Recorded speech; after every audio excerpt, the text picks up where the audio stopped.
මාධ්‍යවේදී ඔබ සියලු දෙනාගෙන් අවසරයි.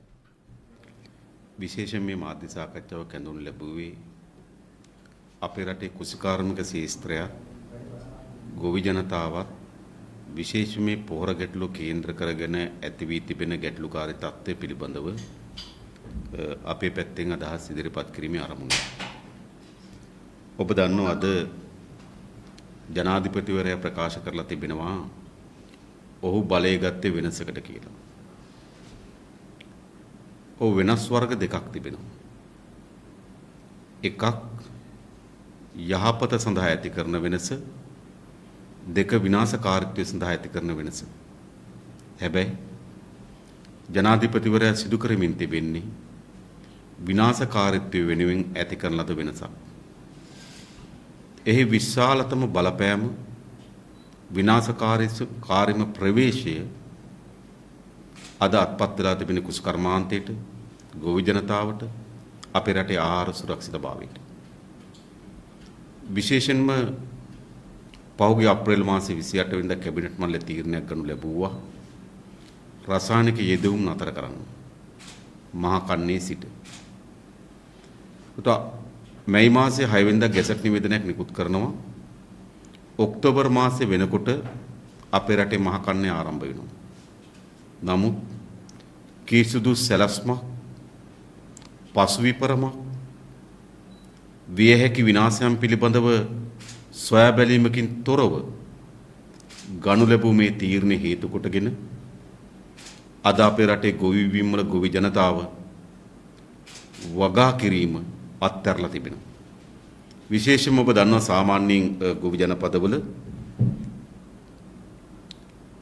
මහා කන්නේ ඕනෑම කන්නේකදී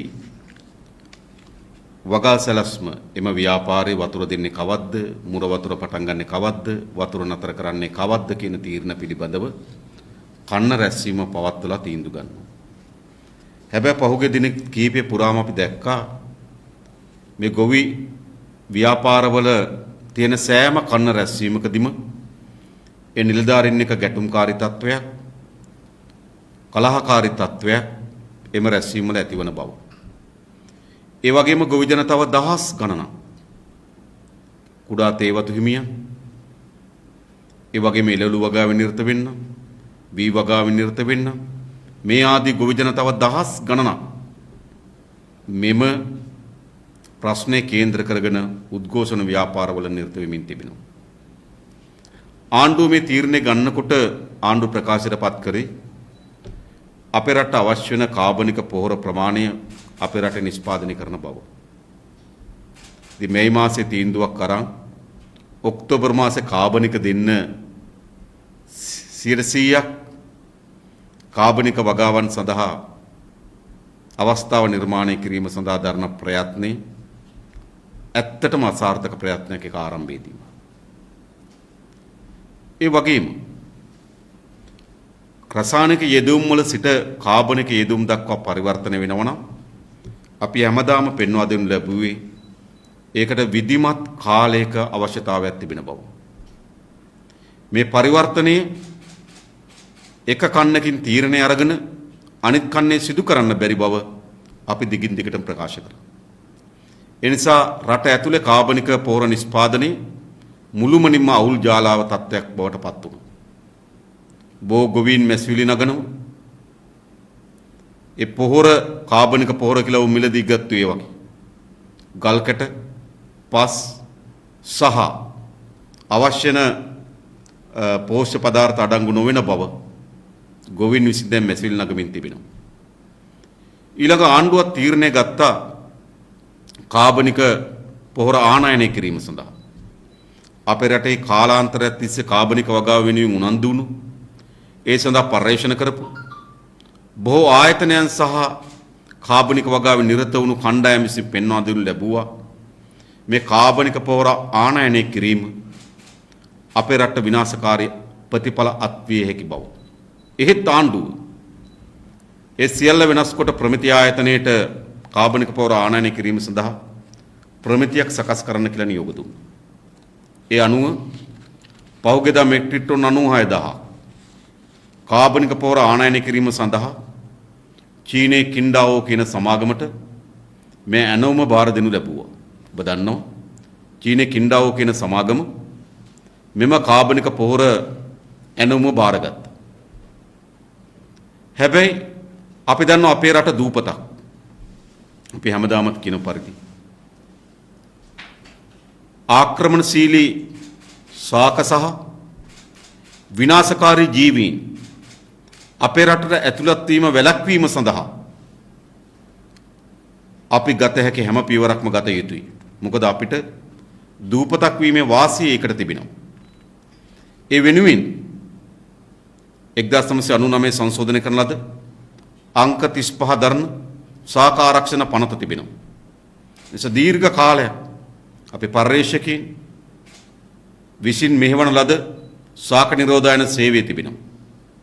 අන්නෙම ශාක නිරෝධායන සේවයෙන් මේ චීනෙන් ආනයනය කිරීමට නියමිතව තිබුණු කින්ඩාවෝ සමාගමෙන් ආනයනය කිරීමට නියමිතව තිබුණු මෙම කාබනික පොහොරවල අර්වීනියා වැනි ඉතාමත් අහිතකර විනාශකාරී ශුද්‍රජීවීන් අඩංගු වී තිබෙන බව එළිදරව් කරගන්න ලැබුවා.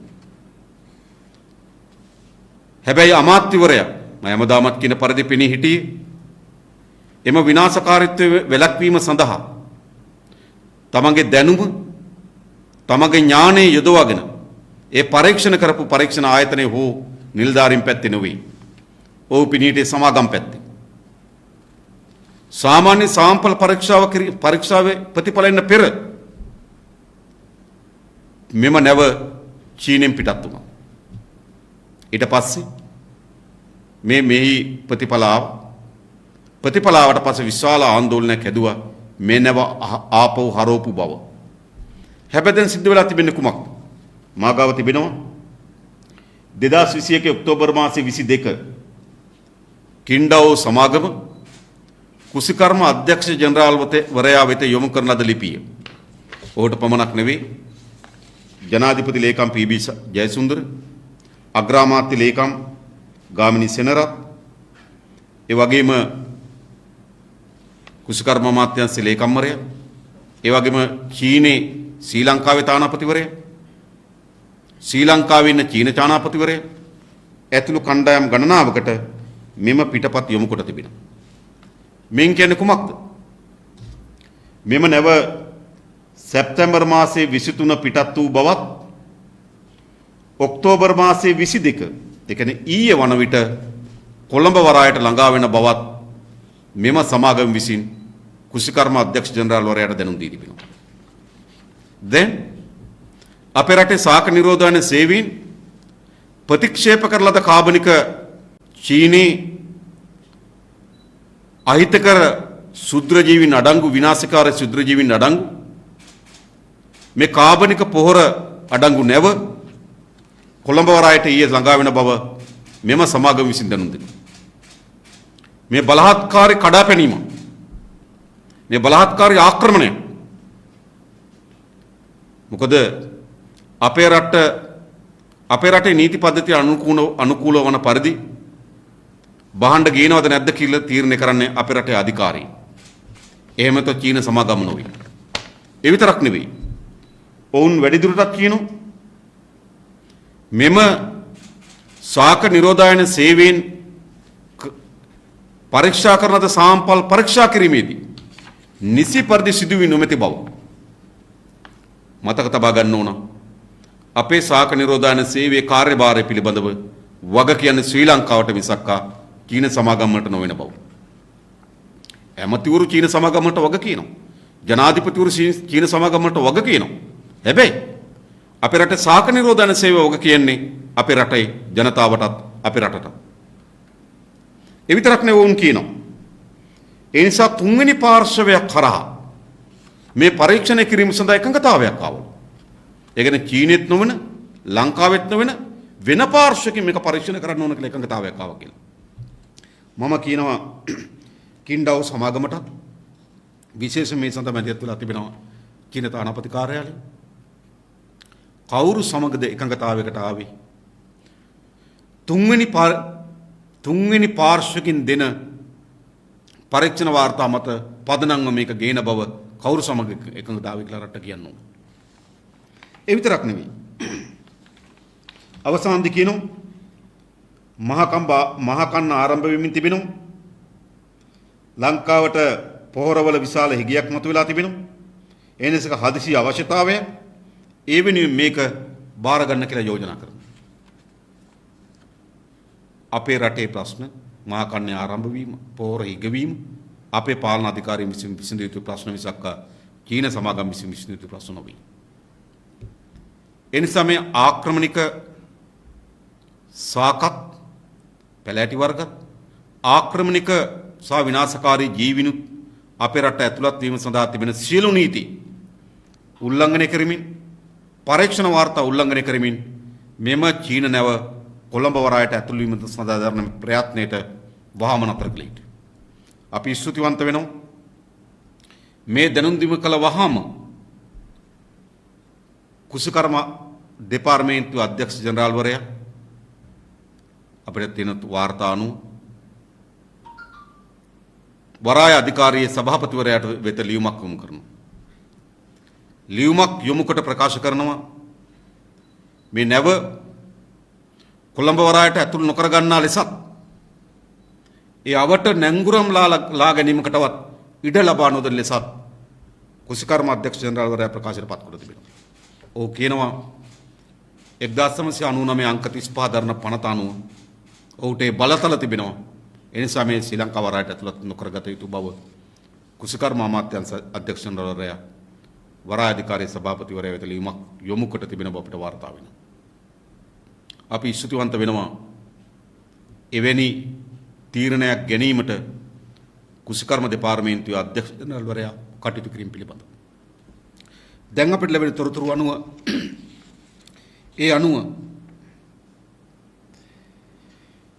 හාබර් මාස්ටර් වරාය අධිකාරී කුසකර්ම අධ්‍යක්ෂ ජනරාල්වරයාට දැනුම් දී තිබෙනවා එම නැව ලංකාව වරායට ඇතුළත් කිරීමට ඉඩ ලබා නොදෙන බව. හැබැයි අපි ආණ්ඩුවට බල කර සිටිනවා මේ ගනු ලැබූ තීන්දුව කුසකර්ම දෙපාර්තමේන්තුවේ අධ්‍යක්ෂ ජනරාල්වරයා විසින් මේ ලබා දී තිබෙන තීන්දුව ආපසු හැරීම සඳහා කිසිසේත්ම කටයුතු නොකළ යුතුයි කියන ඉල්ලීම අපි කරනවා. මොකද මේ කුසකර්මාන්තයටත් ගොවියාගේ ජන ජීවිතයටත් මේ පාලනය විසින් ඇතිකොට තිබෙන විනාශකාරීත්වයේ හොඳටම ප්‍රමාණවත්. මෙවැනි විනාශකාරී ශුද්‍රජීවීන් අපේ රට ඇතුළත් වීම හරහා අපේ මුළු ජෛව පද්ධතියම මත තබා ගන්න. මේක පද්ධතියක්. මේ පද්ධතියම සැලකියුතු ප්‍රමාණයකට කඩා වැටීමකට භාජනය වෙනවා. ඒ නිසා මෙය වහාම නතර කළ යුතුයි. චීනයේ කින්ඩාව් සමාගමත් චීන තානාපති කාර්යාලයත් දිගින් දිගටම කරන මේ බලහත්කාරී මැදිහත් වීම නතර කළ යුතුයි කියලා අපි යෝජනා කරන්නේ. මොකද අපි ස්වාධීන ස්වෛර රාජ්‍ය අපේ මහ පොළොව අපේ ජෛව පද්ධතිය මේක ආරක්ෂා කර ගැනීම අපේ රටේ පුරවැසියන්ගේ වගකීමක්. ඒ නිසා මේ කරන බලහත්කාරී මැදිහත් වීම වහාම නතර කළ යුතුයි. ඒ වගේම අනතුරු ආණ්ඩුව තීරණයක් ගනු ලැබුවා නැනෝ යූරියා ආනයනය කරන්න. නැනෝ යූරියා ආනයනය කිරීම සඳහා තීන්දුවක් ගැනීම විතරක් නෙවෙයි ලංකාවේ පළවෙනි වතාවට ගුවන් යානයකින් නැනෝ යූරියා ලංකාවට ආනයනය කරන්න ලැබුවා. ඒ පිළිගැනීම සඳහා අමාත්‍යවරු ගණනාවක් හරිද ගුවන් තොටුපොළ ගිහිල්ලා හිටියේ. හැබැයි ඒ මෙතෙක් අපේ රටේ වගාවන්ට පාවිච්චි නොකරන ලද තාක්ෂණයක්. ඒ තාක්ෂණ හරි වෙන්න පුළුවන් වැරදි වෙන්න පුළුවන්. ඒ නිසා මොකද්ද කළ යුතු වන්නේ? අපි යම් සාම්පල පරීක්ෂාවක් කළ යුතු තිබෙනවා. දේශගුණික කලාප ගණනාවක් තිබෙනවා. භෝග වර්ග ගණනාවක් තිබෙනවා. මේ භෝග වර්ගත් මේ දේශගුණික කලාපත් ඉලක්ක කරගෙන යම් සාම්පල පරීක්ෂාවකින් පසුවයි මේ යෙදිය යුතු වන්නේ. මොකද ඉන්දියාවේ පවා ගුජරාට් ප්‍රාන්තයේ පවා අවුරුද්දක්වත් වගාවන්ට යෙදලා පළපුරුද්දක් නැති නැනෝ යූරියා තමයි මේ ආනයනය කරලා තිබෙන්නේ. අපිට ලැබී තිබෙන වාර්තා අනුව ජුනි මාසයේ තමයි පරීක්ෂණ තත්ත්වය අවසන් වී තිබෙන්නේ. ඉන්පසු තමයි වගාවන්ට යොදවලා තිබෙන්නේ. අගෝස්තු මාසයේ තමයි ඉන්දියාවෙන් අපනයනය කිරීම සඳහා අවසර ලබා දී තිබෙන්නේ. විඩාවකට සැක හිතෙනවා. මේක ගෙන්නා ගැනීම සඳහාම මේ දේ වුණාද කියලා. ජුනි මාසයේ පර්යේෂණ අවසන් වෙනවා. අගෝස්තු මාසයේ ගෙන්වා ගැනීම සඳහා ඊට කඩා දාලා දෙනවා. ඒ නිසා ඒකත් විශාල ව්‍යාකූලත්වයක් අද නිර්මාණය කරලා තිබෙනවා. ඒ නිසා ගෝඨාභය රාජපක්ෂ මහත්මයාට අපි කියන්නේ ඔබ වෙනසක් වෙනුවෙන් තමයි ආවේ. හැබැයි ඔබ සිදු කරමින් තිබෙන්නේ විනාශකාරී වෙනසක්. විශේෂයෙන් මේ සෙල්ලම් කරමින් තිබෙන අපේ රටේ ආහාර සුරක්ෂිතභාවය, අපේ රටේ ගොවි ජනතාවගේ ආදායම් මාර්ග, අපේ රටේ විශේෂයෙන් ගත්තොත් අපේ රටේ අපනයන වලින් 25ක් දෙන්නේ මේ ශේෂ්ත්‍රේ. ඊයේ කුසකර්ම ලේකම්වරයා පාර්ලිමේන්තුවේ උසස් නිලතල පිළිබඳ කාර්ක සභාවට ආවා. අපේ පක්ෂ නියෝජනය කරමින් විජිත හේරත් මන්ත්‍රීතුමා ඊතර හිටියා. ඒ වගේ අමාත්‍යවරු ගණනාවක් හිටියා. කතානායකවරයාගේ ප්‍රධානත්වයෙන් මේක රැස් වුණා. කුසකර්ම ලේකම්වරයා එතනදී කියන්නේ කුමක්ද?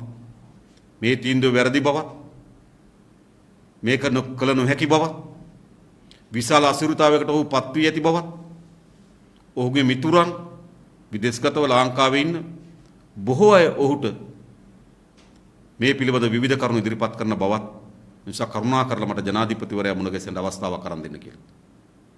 ඔහු පාර්ලිමේන්තු තේරීම්කාර සභාවේදී ප්‍රකාශ කරනවා. පාර්ලිමේන්තු උසස් නිලතල පිළිබඳ කාරක සභාවේදී ප්‍රකාශ කරනවා. කතානායකවරයා ප්‍රකාශ කරනවා. ඔව් එතුමාගෙත් ඒවත්තක් තිබෙනවා. ඒකටත් මේ අලාභහානිය සිද්ධ වෙවි තියෙනවා කියලා. විදුර වික්‍රමනායක රාජ්‍ය අමාත්‍යවරයා ප්‍රකාශ කරනවා. අපි ඔක්කොම മന്ത്രിවරු පෙස්සමක් අස්සම් කළා ජනාධිපතිවරට පෙස්සමක් යවමු කියලා. හරිද? ඒකයි මේකේ ඇත්ත තත්ත්වය. අමාත්‍යවරු වෙනම මුණ ගැහුණාම වෙන අවස්ථාවල මේ ප්‍රශ්න ගැන කතා කරමින් තිබෙනවා. හැබැයි ජනාධිපතිවරයා තනි පුද්ගලයෙක් හැටියට හිතුවක්කාරයි, තක්කඩි ක්‍රියාදාමයක නිරත වෙමින් තිබෙනවා. ඒ නිසා අපි නැවත කියන ජනාධිපතිවරයාට මේ විනාශකාරී තීන්දුව වෙනස් කරන්න. කාබනික වගාවන් සඳහා යාමට අපි කවුරුවත් විරුද්ධ නැහැ. මේ පරිවර්තනය ගැනීම සඳහා එතුමාගේ මැතිවරණ ප්‍රකාශනම සඳහන් කළ පරිදි දශකයක් ගත වෙන බව ප්‍රකාශ කොට තිබෙනවා. අවුරුදු 10ක් ක්‍රමානුකූල පරිවර්තනයකින් තමයි මේක සිදු කරන්නේ බව.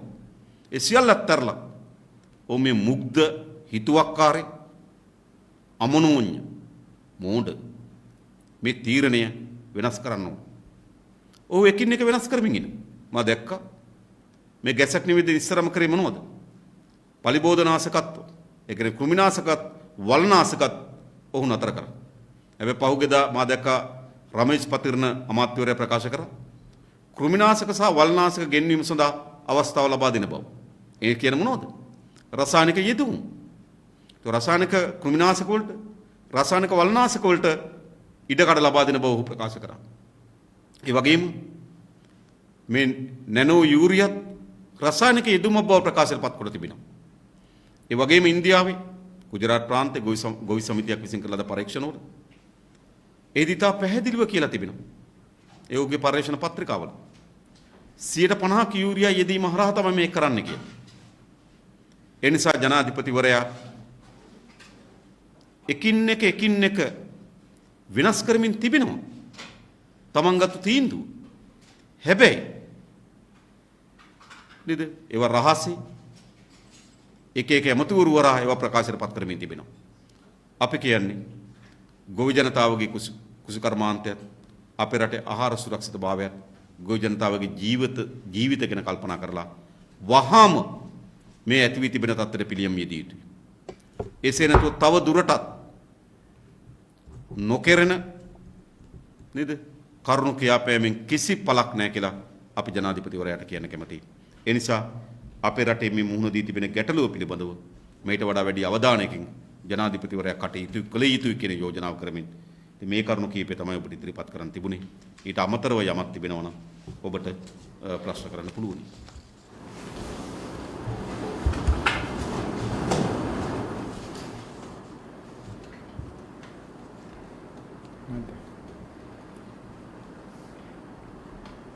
එහෙම නැත්නම් විශේෂම ගුරු සම්බන්ධ ප්‍රශ්නේ නේද තත්ත්ව ගැන ඔබතුමා විශේෂයෙන්ම ගුරු විදුහල්පති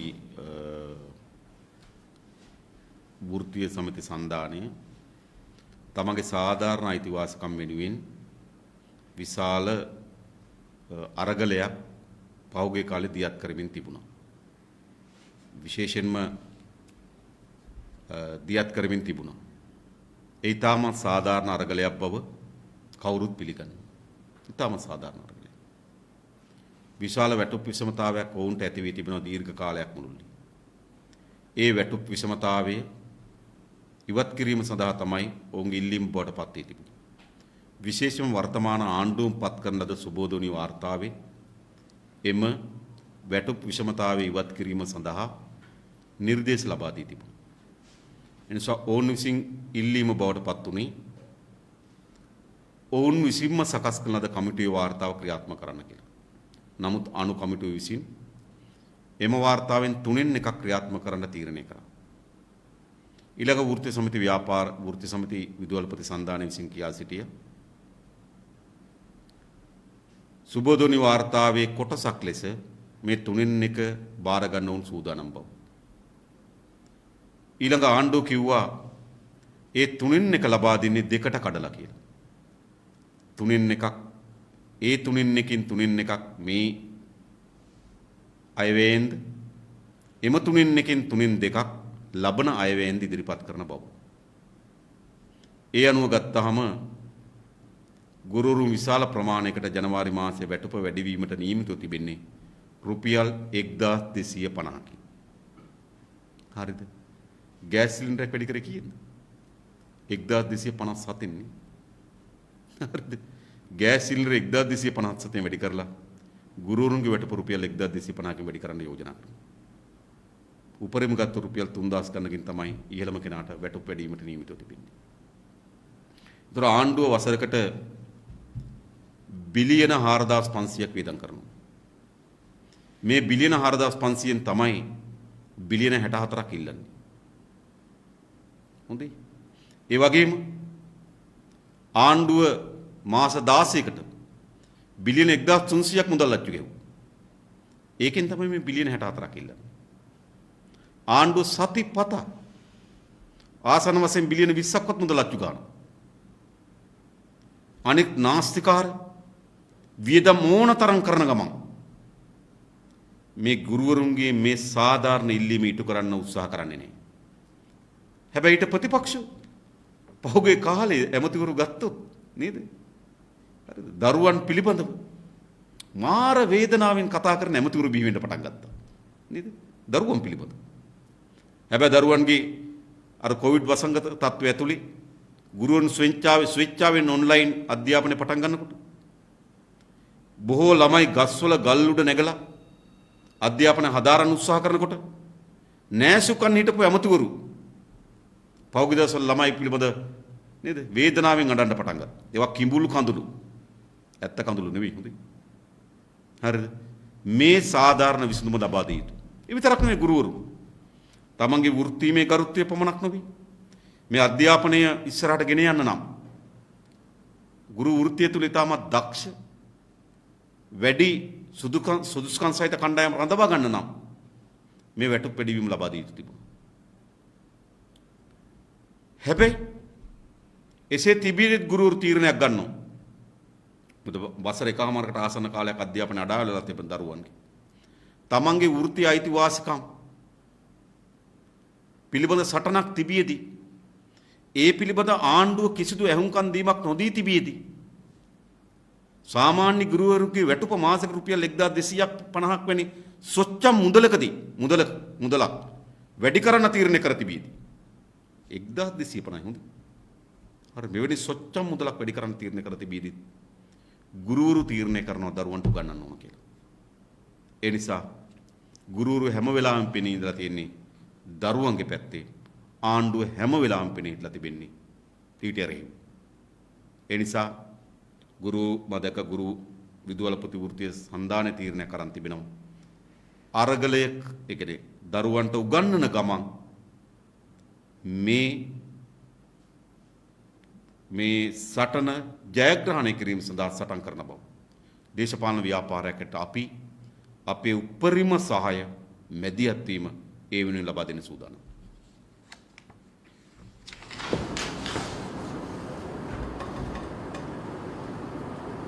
විශේෂ මොකද? අර දින අසල භූමිස්තුති නදින